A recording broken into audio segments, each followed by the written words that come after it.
My perfect teen daughter ran away from home. I spent years searching for her, and what I found, years later, still haunts me to this day. My sweet little Lynn used to be the type of girl to hide behind my leg when boys waved hello and blush at cartoon kisses. It was around her freshman year of high school when I first noticed a slight change in her behavior. She started to wear more makeup and fewer clothes. When confronted about it, she would always get very angry with me, shouting about how it's her body and she can do what she wants. Another grand excuse was, "But everyone else is doing it, Mom." This was really hard for me to watch because I was seeing my precious sweet little daughter trying to turn into what she thought was a real woman. I always tried to explain to her that makeup and wearing fewer clothes doesn't have to mean doing what everyone else is doing, and that she should take pride in what she wants to be. Regardless, she wouldn't budge. And I'm a big believer in more relaxed parenting, so at the time, I thought maybe it would just be a phase. But our relationship slowly got worse and worse. Debates became arguments, and arguments became fights. She started bringing guys over, and while I didn't get a good look at all of them, I saw some who looked twice her age. Then one day I snapped. I was going through her room while she was at school to try and find something I knew she had taken. While searching the nightstand, I found a tiny white baggie tucked behind the lamp. I had my fair share of college days, so I knew exactly what that little baggie entailed. I had a huge confrontation with her when she got home from school. She eventually started to yell at me, and I returned the favor. It got so bad that the next morning, when I checked on her to see if she had left for school, she had vanished. 2 suitcases from my closet had gone missing. I called the police immediately. How could my sweet Lynn do this? Run away from me, the person who loves her most in the whole world. I searched the whole neighborhood, driving for hours around our small town. We found nothing, and neither did the police. After around 4 years of no contact, one of my daughter's friends' moms shared a concerning post with me on Instagram. It looked like a video of my daughter in a news report. At first, I didn't understand why she would be on the news, but then I saw the headline, "SX workers uproar in the south side of town." I couldn't believe it. There was no way my daughter had really gone down that rough path. The more I examined her in the clip, the more she looked out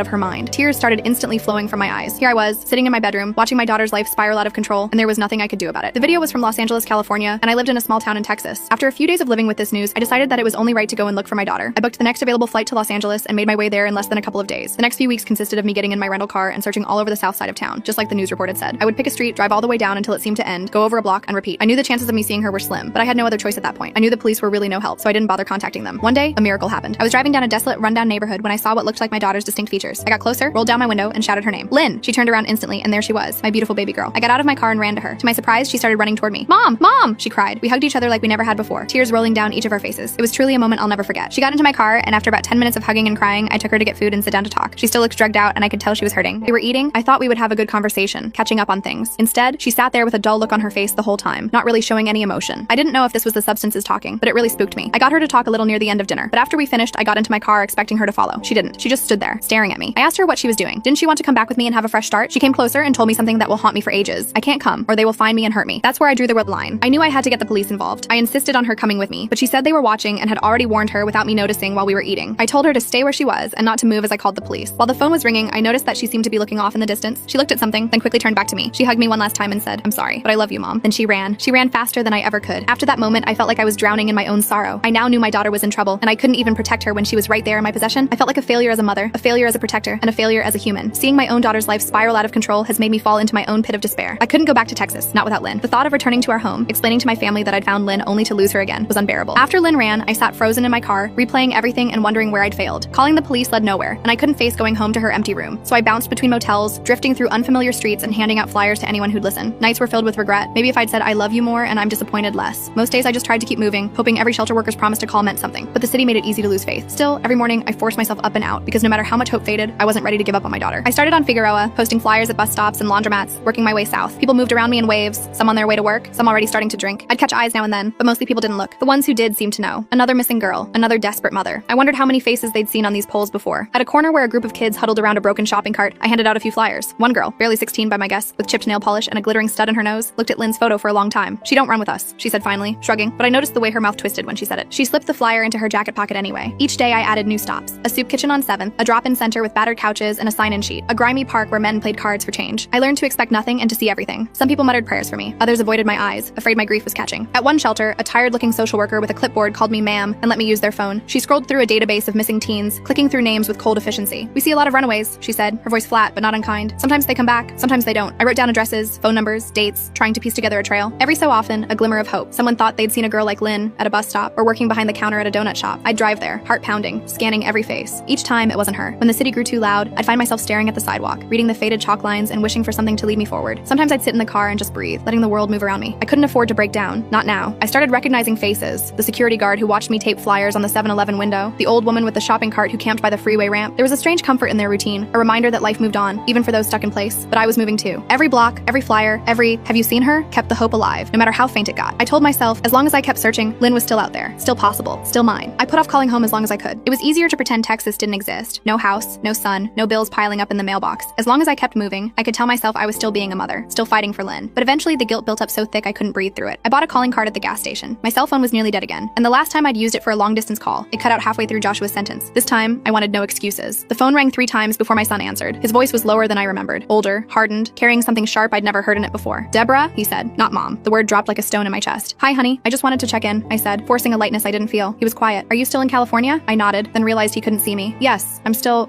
looking." Another long pause. "It's been almost 2 months, you know that? Grandma's worried." Dad called. He said if you don't check in with work, you're going to lose your job. I tried to keep my voice steady. "Joshua, I have to find her. I can't just leave. You left us." His voice cracked, just a little. "You left me." That stung worse than any insult. I tried to swallow it down. "I know, sweetheart. I'm sorry. I need to keep trying. She's out there. I know she is. I saw her room today," he said, softening for just a moment. "It still smells like her. Sometimes I go in there and I just wish you'd come home, Mom, even if you can't bring her with you." His words pressed on every sore spot in me. Guilt, shame, and longing tangled in my chest. "I can't yet," I whispered, "but I promise I'm not giving up. Not on you, not on her." Joshua exhaled, all the weight of a teenage boy holding up the world. "Just call us, okay? Grandma says she prays for you both every night. Even Dad does." We said goodbye, neither of us willing to say I love you first. When I hung up, I stared at the motel ceiling for a long time, trying not to let the tears come. I felt like a ghost, haunting 2 worlds but belonging to neither. But I couldn't stop. If I did, Lynn's face would vanish from these streets, and I wasn't ready to let her become just another lost girl. It was at a makeshift soup kitchen, a folding table set up in an abandoned church lot, where I met Linda. She looked out of place, just like I did. Jeans a little too clean, hair pulled back tight, clutching a stack of flyers with shaking hands. The volunteers took one look at us, and maybe out of pity, poured our coffee extra hot. We stood off to the side, 2 islands in a sea of hard luck. She nodded at my stack of flyers. "Yours missing too?" I held up Lynn's picture. 4 years now. I saw her a few days ago, but she ran. Linda gave me a sad smile and showed me her own flyer. "My son, Toby. He left home last year. Haven't seen him since Easter." It felt strange, talking to someone who understood the language of missing. With Linda, I didn't have to explain why my hands shook, or why I watched every teenage face that passed. She told me about calling hospitals, pestering police, sleeping in her car outside shelters. "I've started to memorize the intake schedules," she admitted, rubbing her eyes. "They're always full. They never know anything." We walked the streets together that afternoon, handing out flyers and trading stories. Linda about her quiet house in Bakersfield, her angry ex-husband, the birthdays that passed with empty chairs at the table. I told her about Joshua, about the guilt that ate at me when I called home, about the way my own mother had stopped asking when I'd be back. It was easier to walk with someone else. We looked out for each other, taking turns talking to people who might have news. At one point, Linda reached for my hand as a fight broke out in the street, both of us ducking into a doorway until it calmed down. We laughed, breathless, shaken, and for a second, it almost felt normal. 2 mothers on a strange kind of errand. That night, we ate cheap tacos in her car and talked about the lives we used to have. Linda told me she'd started writing letters to Toby. Just in case, I write them, seal them up, and keep them in my glove box. I admitted I'd started doing the same for Lynn. We traded addresses, promised to call if either of us got news. "Maybe our kids ran off together," Linda joked, forcing a smile that nearly broke my heart. Before we parted, Linda pressed her hand over mine. "Don't give up, Deborah, even if you feel like you already have." I promised her I wouldn't, and for the first time in weeks, I almost believed myself. Nights in LA left too much room for memory. Sometimes I'd lie awake on the brittle motel sheets, the sound of sirens and distant arguments leaking through the window, and my mind would travel backward, faster than I could stop it. I remembered the first time I told Lynn about the divorce. She was 11, sitting on the swing in our Tucson backyard, the Arizona sun a blinding white over her hair. I'd practiced what to say, but it came out all wrong. "Your dad and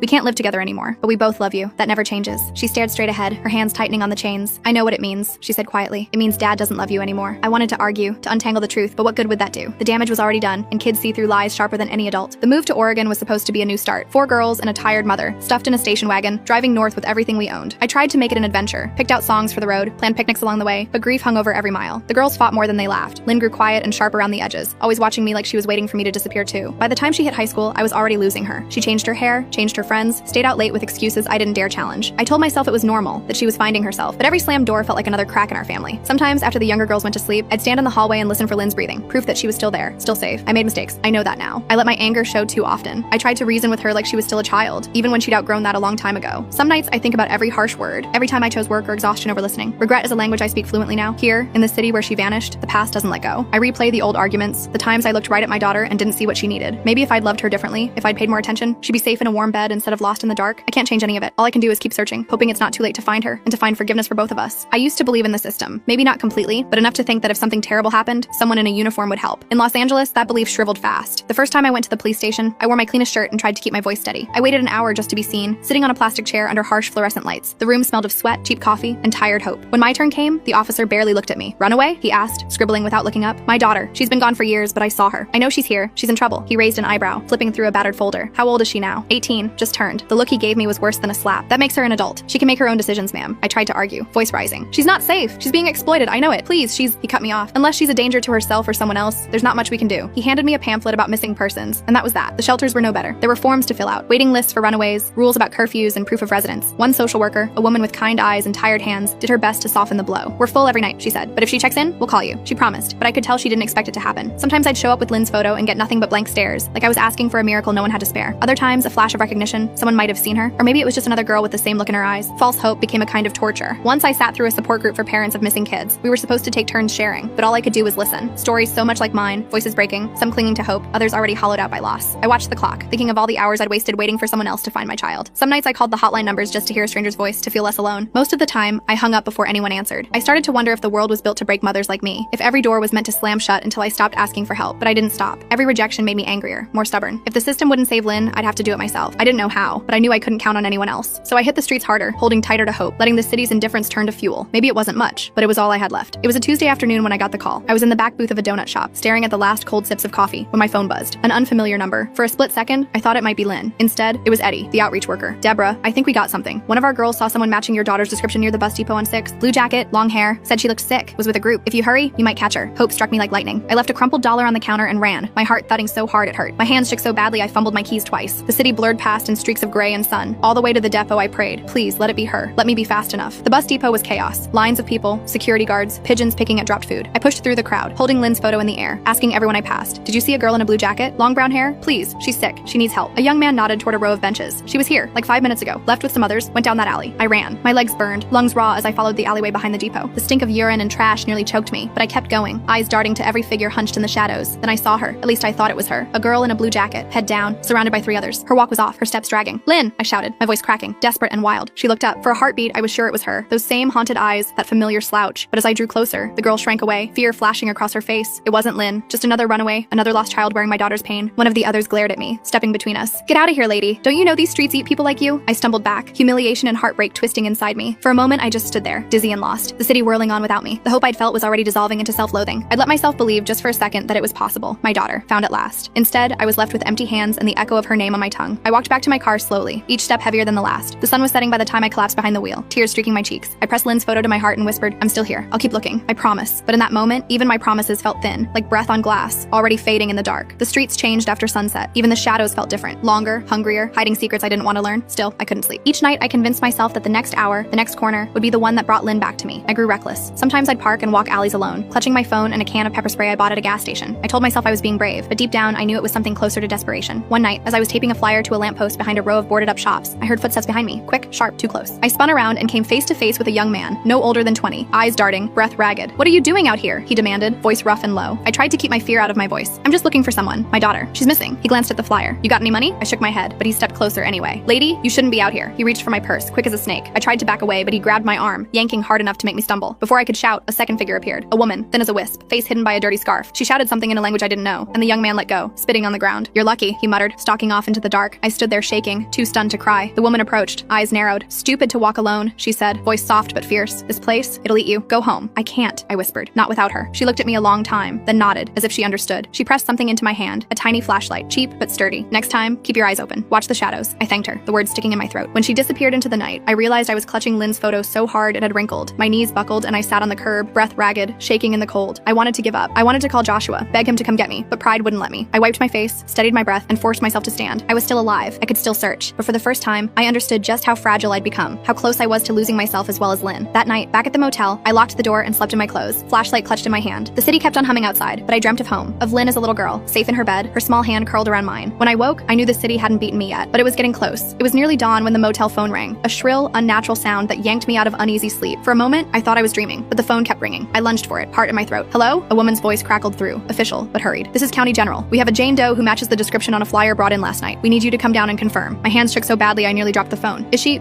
okay? She's alive. She's in rough shape. Please come as soon as you can. I was out the door in minutes, forgetting everything except the directions the nurse had given me. The city was gray and empty, the streets washed clean by a rare bit of rain. I prayed out loud, promising anything if I could just have my daughter back. At the hospital, everything moved at half speed. The nurse at the desk eyed my clothes and hollow face, then silently led me down a long hallway that smelled of antiseptic and old fear. She paused outside a curtained bay. Prepare yourself. She's been through a lot. I took a shaky breath and stepped inside. On the bed was a girl, thin, bruised, hair dark and tangled, oxygen tubing under her nose. She looked so small. My chest clenched. I forced myself to step closer, whispering, Lynn? The girl turned her head, blinking up at me with blank, unfamiliar eyes. It wasn't Lynn. My knees almost buckled, but I held onto the edge of the bed to keep from falling. The girl stared at me, searching my face for something I couldn't give. I fumbled for words. I'm sorry. I thought you were my daughter. She nodded, eyes filling with tears. My mom doesn't know where I am either. For a moment, we just sat in the silence, two strangers lost in different kinds of pain. I squeezed her hand because it was all I could offer. Back in the hallway, the nurse tried to comfort me, but her words slid past. You're not the first, she said softly. Sometimes I think every mother in LA is searching for someone. I left the hospital numb, my hope drained and heavy in my bones. On the sidewalk outside, the sun was rising over the city, throwing gold over the cracked concrete concrete. I stared at it, willing myself to feel something, anything besides loss. But all I could do was keep walking, one foot in front of the other, day after day, hoping that next time, the call would be for Lynn, and that this time, it wouldn't be too late. When the streets grew too loud and the world felt hopeless, I wrote letters to Lynn. Not emails, not texts, old-fashioned letters on motel stationery or the backs of diner receipts. I never mailed them. I just needed to talk to her, even if she'd never read a word. I wrote the first one after the hospital, hunched over the little desk by the window as the city's night noises bled through the glass. Dear Lynn, I saw a girl in the hospital today. For a moment, I thought she was you. I wanted it so badly I almost convinced myself, but it wasn't you. I'm still here. I'm still searching. I'll always be searching. I wrote about Texas, about the way Joshua's voice has changed, how your grandma asks about you every Sunday after church, how your old room smells like dust and lost time. I wrote about all the little things I remembered, how you hated ketchup on your fries, how you snuck your baby sister cookies after bedtime, how you used to sing yourself to sleep when you thought no one was listening. I'm sorry for every time I yelled, for every time I let my fear turn to anger. I wish I'd listened more. I wish I'd told you were enough, even when you were lost. I don't care what you've done or where you've been. I just want you home. Sometimes my letters were angry. Why did you run, Lynn? Why did you leave me to chase after shadows? Didn't you know I'd follow you anywhere? Didn't you care that I'd lose everything for a chance to hold you again? But mostly, they were love letters. A mother's promise written out in ink, the kind that stains your hands and never quite washes off. I still keep your photo in my wallet. Sometimes I talk to it. Maybe that means I'm losing my mind. Or maybe it means I'm still your mom, even out here, even now. On the loneliest nights, I'd tuck the letters beneath my pillow, as if words could stand in for the daughter I couldn't find. I told myself that someday, if I was lucky, I'd put these in her hands, and she'd understand, she'd forgive me, and maybe I'd forgive myself too. But until then, the letters piled up, silent witnesses to my hope, my grief, my love. And I kept writing, because as long as I was writing, Lynn was still out there. As long as I wrote, there was still a chance. Sometimes late at night, I'd scroll through old photos on my phone, birthdays in Texas, Joshua grinning in his Little League cap, Lynn blowing out candles, the whole family squeezed together on the couch. It felt like another lifetime, another version of myself. Every few weeks, I forced myself to call home. I knew they worried, even if they never said it straight out. Joshua answered on the third ring this time, his voice flat, half asleep. Mom? Hi, honey. Did I wake you? It's fine. He didn't ask where I was. He already knew. How's school? I asked, as if homework or grades mattered right now. He hesitated. It's okay, I guess. Grandma's still making meatloaf on Sundays. She leaves a plate for you, you know, like you're gonna walk through the door. I closed my eyes, picturing the old kitchen, the chipped tile, the sound of forks scraping plates. Tell her I miss her. I miss you both, he sighed. You could just come home. I bit my lip. Not yet, sweetheart. I have to find her. I know. His voice was tired, brittle around the edges. But I need you too, Mom. It's like I lost both of you. I wanted to explain, to make him understand the terror that kept me in LA, the promise I couldn't break, but the words stuck, guilt pressed down, a physical ache in my chest. I'm sorry, Joshua. I really am. I'll call again soon, okay? We hung up, nothing resolved, and I sat for a long time with the phone warm in my hand, staring at the motel ceiling. I remembered the last time we were all together, Lynn and Joshua fighting over the TV remote, my mother laughing as if we'd always be whole. I wondered what they told people at church, what story they spun for neighbors who asked why I'd vanished, why I chased after a daughter who didn't want to be found. Did they blame me? Did they wish I'd given up? I was haunted by the feeling that every mile I stayed away, I lost a piece of home. But if I left, I'd lose Lynn for good, and maybe lose myself too. In the silence, I pulled out the stack of letters I kept for Lynn, pressing them flat with my palm. For a moment, I wished I could write one to Joshua, explain what it meant to love two children at once and feel like you were failing them both. Instead, I just sat there, missing a life that no longer existed, praying that one day, somehow, I could bring us all back home. The day I ran into Linda again, the city was blanketed by an early morning fog that made everything feel distant and muffled. We found each other in the line at the soup kitchen, our shoulders hunched against the damp. I could see the strain in her face even before she spoke. She looked thinner, her eyes red-rimmed. They found Toby, she whispered, voice hollow. I felt my stomach drop. Where? She shook her head. A drainage canal, out past Alhambra. They think he was there for weeks. They said he must have been alone. There was nothing to say. I reached for her hand, and for a moment, we just stood there, two mothers clutching each other like lifelines. The noise and shuffle of the line faded until all I could hear was Linda's ragged breathing. I thought I'd feel something, relief maybe, to finally know, but it's just empty. Like my whole body turned to glass, and I'm scared to move in case I break. I squeezed her hand tighter. I'm so sorry, Linda. I'm so sorry. She gave a small, bitter laugh. At least now I can stop searching. At least now I can sleep, even if I don't want to dream. The next hour passed in silence. We sat on the curb, eating watery soup and sharing the kind of silence only grief can hold. Linda talked about Toby as a boy, how he loved old monster movies, how he hated peas, how he used to fall asleep on her shoulder in the car. All those small, precious things that meant nothing to the world, but everything to a mother. Later, as we parted, Linda gripped my arms, her eyes fierce despite the tears. Don't stop looking, Deborah. Even if it kills you, I'd do it all over again for one more minute with him. I watched her walk away, shoulders hunched, swallowed by the city, her pain pressed against me, sharp as broken glass. For the rest of the day, I couldn't escape it. The knowledge that this search didn't always end in reunions. Sometimes it ended in silence, in loss, in empty rooms and beds that would never be slept in again. That night, I wrote another letter to Lynn, the words spilling out faster than I could control. Dear Lynn, today I learned what it means to lose hope completely. I wish I could put you in a bubble, safe from this world, from every danger, every mistake, but I can't. All I can do is keep searching, keep loving you, even if you never come back. I pressed the letter under my pillow and lay awake long into the night, haunted by Linda's story, praying mine would end differently. It happened on a Thursday, almost 6 months to the day since I'd first seen Lynn on the street. The city was choking on spring heat, and I was down to my last flyer, the edges ragged from too many hands. Eddie, the outreach worker, called just after noon. Deborah, I think you need to come to St. Cecilia's shelter. There's a girl here asking for you. My heart beat so hard I nearly dropped the phone. Is it her? He hesitated. You should come. I drove like a woman possessed, not caring about red lights or honking horns. My hands gripped the wheel so tight they cramped. Outside the shelter, sunlight glared off cracked windows, and my legs threatened to buckle as I pushed open the door. The lobby was noisy, filled with the shuffle of tired bodies and the smell of stale coffee. At the far end, huddled on a plastic chair, sat a girl with hair hanging limp over her face, a blue jacket 2 sizes too big wrapped tight around her shoulders. Lynn? My voice barely rose above a whisper, afraid to shatter the moment. She looked up, and for an instant, time collapsed. Her eyes were sunken, her face gaunt and bruised, but it was her, my Lynn, my baby, impossibly alive. She stood, shaky on her feet. For a second, we both hesitated, afraid the dream might break. Then she stumbled into my arms, and I caught her, holding on like I could anchor her to the earth. We both started crying, all words lost. I felt the sharpness of her shoulder blades, the way she flinched at my touch. Her hands were ice cold, her breath shallow against my neck. For a long time, we didn't say anything. I just rocked her, whispering her name over and over. Lynn, Lynn, my Lynn. Finally, she pulled away, wiping her nose on her sleeve. Her voice was raw and small. I don't know where else to go, Mom. My throat closed with gratitude and grief. You did the right thing. You're safe now. Eddie appeared in the doorway, giving us a nod. You've both got a room for the night. We'll get her checked out by the nurse. I thanked him, tears still streaking my cheeks. When we were alone, I took Lynn's hands in mine, memorizing every line and scar. We're going to get through this. We'll find a way. Lynn only nodded, her gaze drifting to the window, already distant. I wanted to wrap her in my arms, take her home, erase everything that had happened. But as I studied her, I realized the road back would be long and winding, if it existed at all. That night, I slept in a cot beside her bed, holding her hand as she shivered in her sleep. I listened to the rise and fall of her breath, terrified it might stop, determined not to let go. For the first time in a long time, hope and fear sat side by side in my heart. I had my daughter back, if only for a moment, and I would do anything to keep her safe. The nurse checked Lynn's vitals and left us alone in the tiny fluorescent lit room. Outside, the city's noise was a distant hum, but in that moment, the world shrank down to just the two of us. I poured water into a paper cup and handed it to her. Lynn's hands trembled so badly she spilled a little, but she managed to sip. I studied her, really studied her, for the first time in years. Her cheeks were hollow, lips cracked, new scars tracing her wrists and the inside of her arms. There was a hardness in her eyes I'd never seen before. She looked both older and impossibly young. For a long time, neither of us spoke. Finally, she cleared her throat. I'm sorry, Mom. My breath caught. You don't have to say that. You don't have to. I do. Her voice was rough. I'm sorry for running, for everything, but I didn't know what else to do. I thought if I left, maybe things would get better. Or maybe I just wanted to disappear. I tried to reach for her hand, but she flinched, so I kept my hand on the blanket, close, but not touching. I made mistakes too, Lynn. I should have listened. I should have tried harder to understand. Her eyes filled with tears. It was never about you, Mom. Not really. I was just lost. After the divorce, I felt like I didn't matter anymore, like nobody could see me. The people out there, they saw me. At least they pretended to. She looked away, her jaw tightening. But it's not what you think. It's not a family. It's a prison. I tried to leave, but there's always someone watching. Always someone waiting to pull you back in. Drugs make it easier, but only for a little while. My heart broke for her. Let me help, please. We can go home or anywhere you want. You don't have to be alone. She shook her head, wiping her face. I can't, Mom. If I leave now, they'll find me. They'll hurt you. I don't want you mixed up in this. I felt a helpless rage, a desire to tear the whole world apart to keep her safe. You're my daughter. I'd do anything for you. Anything. Lynn let out a shuddering breath. You don't understand. There's no way out. Not really. You can't save me. Nobody can. I wanted to argue, to promise her the impossible, but I saw the defeat in her eyes, the deep, bone-tired hopelessness. Instead, I leaned closer, voice trembling. I love you. I always have. That's never going to change, no matter what. A ghost of a smile flickered across her face. I know, Mom. I love you too. I never stopped. We sat together in silence, broken but still tethered by love. Outside, a siren wailed, distant and cold. That night, after she fell asleep, I wrote another letter. Dear Lynn, tonight I saw you for who you are. Scared, strong, wounded, and still my little girl. I wish I could take your pain and carry it for you. I wish I could build a world where nothing could ever hurt you again. I don't know how to fix this, but I'll never stop trying. I put the letter with the others and lay beside her in the dark, listening to her breathing, trying to hold the moment as tightly as I could. By morning, Lynn looked worse, eyes rimmed with red, hands shaking so badly she struggled to eat the toast the nurse brought. I sat beside her, watching her try to swallow. Every bite looked like a battle she was losing. The shelter gave us 2 nights, then Lynn would have to move on. I tried to talk her into staying longer, checking into a rehab or going to the hospital. You need help, I pleaded. We can go anywhere you want, just let me take you somewhere safe. Lynn shook her head. It won't work, Mom. They know where I am. If I leave with you, they'll come after us. They'll hurt you to get to me. I thought about calling the police, but after all those fruitless nights begging for help, I knew what would happen. They'd take her statement, tell her she could leave if she wanted, then drop her right back on the street. The system had never been built for girls like her. Still, I tried. I called every number the nurse gave me. Detox centers, women's shelters, halfway houses. Every place had a wait list, or didn't take girls with active warrants, or said she had to show up clean. One woman offered a spot in a rehab 2 hours north, but we had to get there on our own, and Lynn needed to stay sober for the intake. I looked at Lynn, sweating, pale, eyes darting, and knew it was impossible. Maybe you could just come home to Texas, I whispered, voice thick. We could start over, just for a little while. She smiled, soft and sad. I wish I could, Mom. I really do, but I'm tired. I just want to sleep. That night, I barricaded our shelter room door with a chair. I dozed in the cot, one hand on her blanket, listening for footsteps in the hallway, afraid every sound was someone coming to take her away again. Early in the morning, I found her in the bathroom, hunched over the sink, shivering. I don't feel good, she whispered. Everything hurts. I wrapped her in a blanket, my arms barely able to steady her. We rode to the clinic in a donated van. The nurse checked her vitals, took her temperature, murmured words I didn't understand. After a while, they let us stay, but only for the day. They had no beds left. Lynn rested her head on my lap as we waited in the clinic's crowded lobby, surrounded by people coughing and crying and begging for medicine. I stroked her hair, humming the lullaby I used to sing when she was small, her eyes closed, her breathing uneven. Let this save her, I prayed. Let this be enough. But in the end, there was nowhere left to go. The system's doors closed in our faces, and the city's shadows grew longer. When night fell, we were back on the street, nowhere safe left to run. I held her close, my heart cracking with every step, and tried not to wonder if this was what the end looked like. The last night came without warning, like a door shutting softly in the dark. We found a bench near the edge of MacArthur Park, far from the glow of streetlights and the endless roar of traffic. Lynn was exhausted, her head resting on my shoulder, hands trembling in her lap. I pulled the blanket tighter around her, willing my warmth to seep into her bones. We talked quietly, afraid to disturb the fragile peace that had settled between us. She told me stories of girls she'd met, some still alive, some lost to the streets, all of them searching for something they couldn't name. She asked about home, about Joshua and her sisters, about the little things, if the orange cat still slept on the porch, if her room still smelled like vanilla lotion. I told her everything I could, painting pictures of Texas sunsets and Sunday dinners, trying to bring the world she'd lost a little closer. I told her how much we missed her, how Joshua still left her favorite cereal on the shelf in case she came back. After a long silence, Lynn looked up at me. Her eyes were glassy, tired. I'm sorry I hurt you, Mom. I'm sorry I couldn't be better. I hugged her, holding her as tightly as I dared. You don't have to be better. You just have to be here. She smiled, a flicker of the old Lynn. I'm tired, Mom. I don't know if I can keep doing this. My heart broke, but I forced myself to nod. Whatever you need, I'm here. I'll stay as long as you want. We watched the city lights flicker, listening to the distant music and laughter. her, the world going on as if nothing had changed. She rested her head on my lap, and I stroked her hair, humming the lullaby she loved as a child. I wished I could bottle that moment, keep her safe and close forever. When she fell asleep, I stayed awake, afraid to let go, afraid of what the next morning would bring. Just before dawn, she stirred, eyes bleary. I love you, Mom. Don't forget, okay? I kissed her forehead, tears slipping down my face. I'll never forget. I love you more than anything. As the sun rose, painting the sky in bruised orange and gold, she squeezed my hand one last time, then drifted back to sleep. I watched her chest rise and fall, counting each breath, holding on for as long as I could. I didn't know it then, but that was our goodbye. Days bled into each other after that last night. Lynn disappeared from the shelter as quietly as she'd arrived. I spent 2 days combing the parks, the soup kitchens, the bus stations, everywhere I could think of. Each time I asked, "Have you seen her?" people just shook their heads or looked away. On the third morning, the phone in my motel room rang. The sound cut through the silence like a knife. I answered on the second ring, the world narrowing to the hum of the line and the dread in my chest. "Is this Deborah?" The voice was official, brittle, already sorry. "Yes, this is Officer Marquez with the Los Angeles Police Department. I'm so sorry, ma'am. We found a young woman who matches your daughter's description. She was brought into County General last night. There was an overdose. She didn't make it. I couldn't breathe. I couldn't think. The world spun, and I clutched the phone so tightly I thought it might crack in my hand. No," I whispered, the word too small for the pain. "No, you're wrong. She just called.